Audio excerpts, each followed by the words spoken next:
Hello दोस्तों, नमस्कार। आज मैं आपको मुंशी प्रेमचंद्र द्वारा लिखित एक हृदय स्पर्शी कहानी सुनाने जा रही हूँ, जिसका शीर्षक है अनुभव। ये कहानी मध्यम वर्गीय परिवार में देशभक्ति और सुख सुविधा के बीच संघर्ष के द्वंद्व को दिखाती है। ये कहानी राष्ट्र प्रेम के कारण पति को जेल हो जाने पर एक अबला स्त्री के संघर्ष की ही नहीं, बल्कि उस अनुभव की कहानी है जो उसे अपने और परायों से मिलता है। ये कहानी समाज के ढोंग और स्वार्थ को बेनकाब करती है। ये कहानी हमें बताती है कि कैसे विपत्ति रिश्तों की परीक्षा लेती है, जब स्वार्थ के आगे रिश्ते डर जाते हैं और हार जाते हैं। प्रियतम को 1 वर्ष की सजा हो गई और अपराध केवल इतना था कि 3 दिन पहले जेठ की तपती दोपहरी में उन्होंने राष्ट्र के कई सेवकों का शरबत पान से सत्कार किया था। मैं उस समय अदालत में खड़ी थी। अदालत के बाहर सारे नगर की राजनैतिक चेतना किसी बंदी पशु की तरह खड़ी चित्कार रही थी। मेरे पति हथकड़ियों से जकड़े अदालत में लाए गए। चारों ओर सन्नाटा छा गया। मेरे भीतर हाहाकार मचा हुआ था, मानो अभी प्राण निकल जाए। आवेश की लहरें सी उठ उठकर सारे शरीर को रोमांचित किए देती थी। ओह, इतना गर्व मुझे पहले कभी नहीं हुआ था। अदालत की कुर्सी पर बैठा वह अंग्रेज अफसर, लाल जरीदार पगड़ियां बांधे हुए पुलिस के कर्मचारी, सब मेरी आंखों में तुच्छ जान पड़ते थे। बार बार मन में आता था दौड़कर पति के चरणों में लिपट आऊं और उसी दशा में अपना प्राण त्याग दूं। कितनी शांत, अविचल, तेज और स्वाभिमान से प्रदीप्त मूर्ति थी। ग्लानि, विषाद या शोक की छाया भी न थी। नहीं, उन होठों पर एक स्फूर्ति से भरी हुई मनोहारिणी ओजस्वी मुस्कान थी। इस अपराध के लिए 1 वर्ष का कठिन कारावास। वाह रे न्याय, तेरी बलिहारी है। मैं ऐसे 1000 अपराध करने को तैयार थी। पति ने चलते समय एक बार मेरी तरफ देखा, कुछ मुस्कुराए, फिर उनकी मुद्रा कठोर हो गई। अदालत से लौटकर मैंने 5 रुपए की मिठाई मंगवाई और स्वयं सेवकों को बुलाकर खिलाया। फिर शाम के समय मैं पहली बार कांग्रेस के जलसे में शरीक हुई। शरीक ही न हुई बल्कि मंच पर जाकर बोली और सत्याग्रह की प्रतिज्ञा ले ली। मेरी आत्मा में इतनी शक्ति कहाँ से आई, यह मैं नहीं कह सकती। सर्वस्व लुट जाने के बाद फिर किसकी शंका और किसका भय। विधाता का कठोर से कठोर आघात भी अब क्या क्या अहित कर सकता था। अगले दिन मैंने 2 तार भेजे, एक पिताजी को और दूसरा ससुर जी को। ससुर जी को पेंशन मिलती थी। पिताजी जंगल के महकमे में अच्छे पद पर थे। पूरा दिन गुजर गया, लेकिन तार का जवाब न मिला। दूसरे दिन भी कोई जवाब नहीं मिला। तीसरे दिन दोनों महाशयों के पत्र आए। दोनों जामे से बाहर थे। ससुर जी ने लिखा, आशा थी तुम लोग बुढ़ापे में मेरी सेवा करोगे। तुमने उस आशा पर पानी फेर दिया। अब क्या चाहती हो, मैं भिक्षा मांगूं? मैं सरकार से पेंशन पाता हूँ। तुम्हें आश्रय देकर मैं अपनी पेंशन से हाथ नहीं धो सकता। पिताजी के शब्द इतने कठोर न थे, लेकिन भाव लगभग ऐसा ही था। इसी साल उनका प्रमोशन होने वाला था। वह मुझे बुलाएंगे तो संभव है प्रमोशन से वंचित होना पड़े। हाँ, वह मेरी सहायता मौलिक रूप से करने को तैयार थे। मैंने दोनों पत्र पढ़कर फाड़ दिए और फेंक दिए और फिर उन्हें कोई पत्र नहीं लिखा। हाय स्वार्थ, तेरी माया कितनी प्रबल है। अपना ही पिता केवल स्वार्थ में बाधा पड़ने के भय से बेटी की तरफ से इतना निर्दय हो जाए, अपना ससुर अपनी बहू की ओर से इतना उदासीन हो जाए। लेकिन अभी मेरी उम्र ही क्या है, अभी तो सारी दुनिया देखने को पड़ी है। अब मैं अपने विषय में निश्चिंत थी, लेकिन अब यह नई चिंता सवार हुई। उस निर्जन घर में निराधार निराश्रय कैसे रहूंगी? लेकिन जाऊंगी कहाँ? अगर कोई मर्द होती तो कांग्रेस के आश्रम में चली जाती या कोई मजदूरी कर लेती। मेरे पैरों में नारित्व की बेड़ियां पड़ी हुई थी। अपनी रक्षा की इतनी चिंता नहीं थी जितना अपने नारित्व की रक्षा की। तभी किसी की आहट पाकर मैंने नीचे देखा। 2 आदमी खड़े थे। मन में आया पूछूं, तुम कौन हो, यहाँ क्यों खड़े हो? लेकिन फिर ख्याल आया, मुझे यह पूछने का क्या हक है? आम रास्ता है, जिसका जी चाहे खड़ा होवे।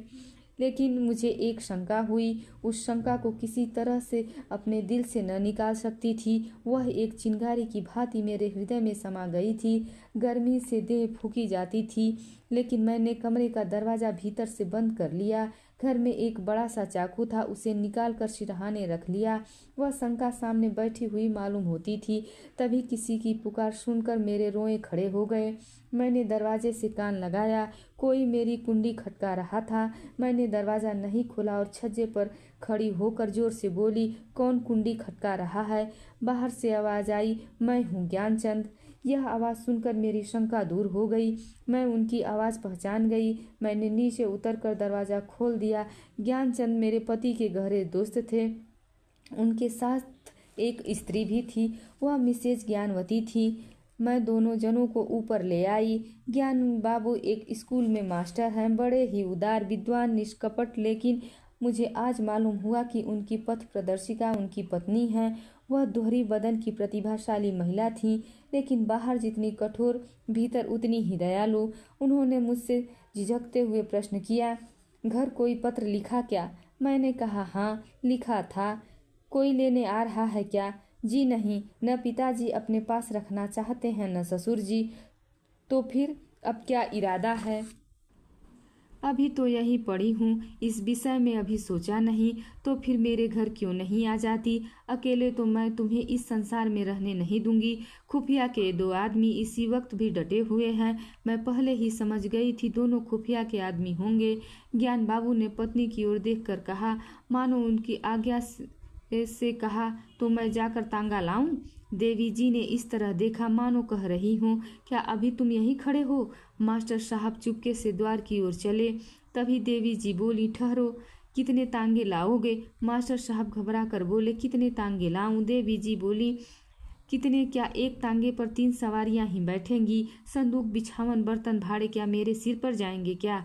मास्टर साहब डरते हुए बोले, तो 2 ला देता हूँ। यह कहकर ज्ञान बाबू तांगा लेने चले गए। तब मैंने सकुचाते हुए कहा, बहन तुम्हें मेरे जाने से कष्ट होगा। और मैं आगे कुछ कह पाती, देवी जी ने मेरी बात काट कर तीसरे स्वर में बोला, हाँ होगा तो अवश्य। तुम 2 जून में 2-3 पाव भर आटा खाओगी, कमरे के एक कोने में अड्डा जमा लोगी, सिर में आने का तेल डालोगी। यह क्या थोड़ा कष्ट है? मैंने झेपते हुए कहा, आप तो मजाक कर रही हैं। देवी जी ने बड़े प्यार से मेरी पीठ थपथपाते हुए कहा, जब तुम्हारे पति लौट आए तो मुझे भी अपने घर में मेहमान रख लेना, मेरा घाटा पूरा हो जाएगा। अब जल्दी से तैयार हो जाओ, तांगा आने ही वाला होगा। मैंने ऐसी सहृदय, उदार, मीठी बातें करने वाली स्त्री आज तक नहीं देखी। मैं उनकी छोटी बहन होती तो शायद इससे अच्छी तरह रखती। चिंता या क्रोध को तो जैसे उन्होंने जीत लिया हो। उनकी कोई संतान नहीं थी, लेकिन मैंने उन्हें कभी दुखी नहीं देखा। ऊपर के काम के लिए एक नौकर रखा था, भीतर का सारा काम खुद कर लेती, लेकिन मुझे कुछ न करने देती। उस पर जब देखो कुछ खिलाने को सिर पर सवार। मुझे यहाँ बस यही एक तकलीफ थी। मुझे वहाँ रहते हुए 8 महीने बीत गए थे। एक दिन मैंने उन्हीं खुफियों को नीचे बैठे देखा। मेरा माथा ठनका, यह अभागे यहाँ भी मेरे पीछे पड़े हैं। मैंने तुरंत बहन जी से कहा, वे दोनों बदमाश यहाँ भी आधम के। बहन जी ने हिचकिचाते हुए कहा, कुत्तों का काम फिरना ही होता है। मैंने चिंतित होकर कहा, ये कोई खेड़ा न खड़ा कर दे। बहन जी ने बेपरवाही से बोला, ये भौंकने के सिवा और क्या कर सकते हैं?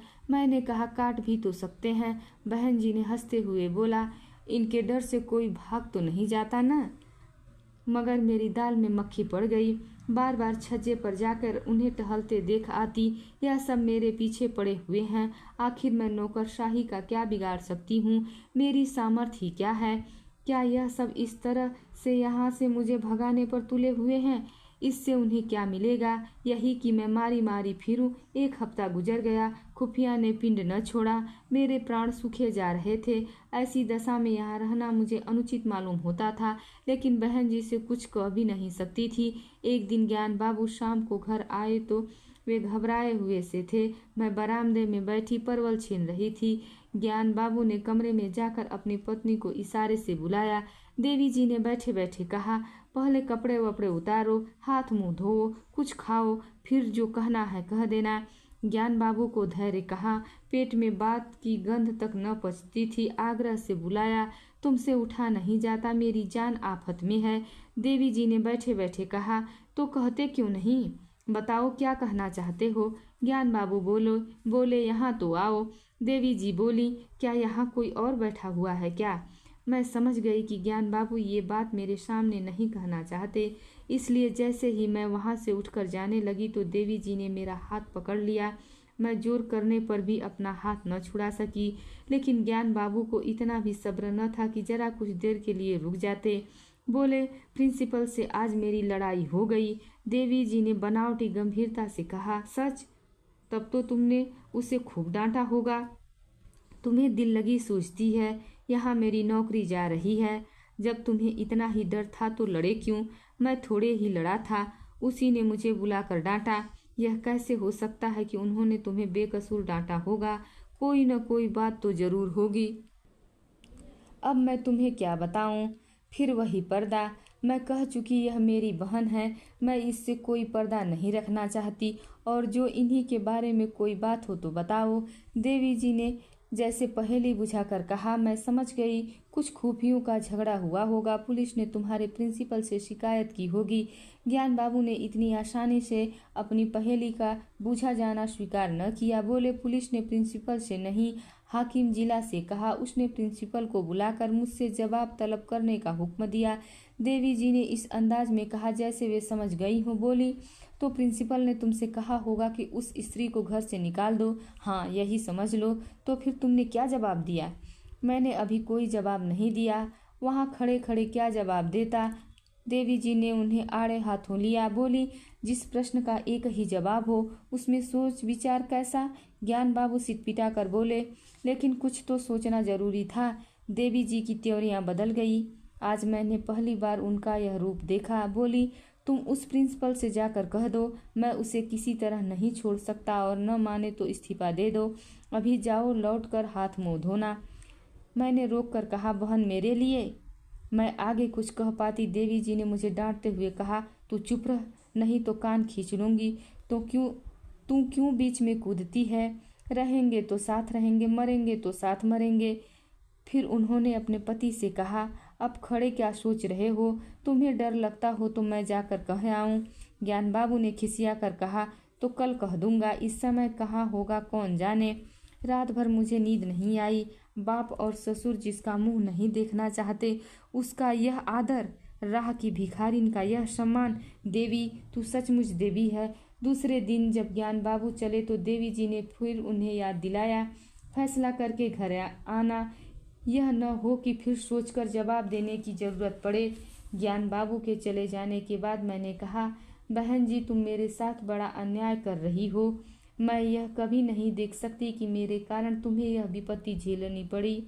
देवी जी ने हंसते हुए कहा, कह चुकी या और कुछ कहना बाकी है। मैंने कहा, इतना तो कह चुकी, लेकिन अभी बहुत कुछ कहूँगी। अच्छा, पहले यह बता, तेरे प्रियतम क्यों जेल गए। इसलिए कि स्वयं सेवकों का सत्कार किया था। स्वयं सेवक कौन हैं। यह हमारी सेना के वीर हैं जो हमारी लड़ाइयाँ लड़ रहे हैं। स्वयं सेवकों के भी तो बाल बच्चे होंगे, माँ बाप होंगे, वह भी तो कोई कारोबार करते होंगे, लेकिन देश की लड़ाई लड़ने के लिए उन्होंने सब कुछ त्याग दिया है। ऐसे वीरों का सम्मान करने के लिए जो आदमी जेल में डाल दिया जाए, उसकी पत्नी के दर्शनों से भी आत्मा पवित्र होती है। मैं तुम पर एहसान नहीं कर रही हूँ, तू मुझ पर एहसान कर रही है। मैं इस दया सागर में डुबकियां खाने लगी। बोलती क्या। शाम को जब ज्ञान बाबू लौटे तो उनके चेहरे पर विजय का आनंद था। तब देवी जी ने पूछा, हार कर आए या जीत कर आए।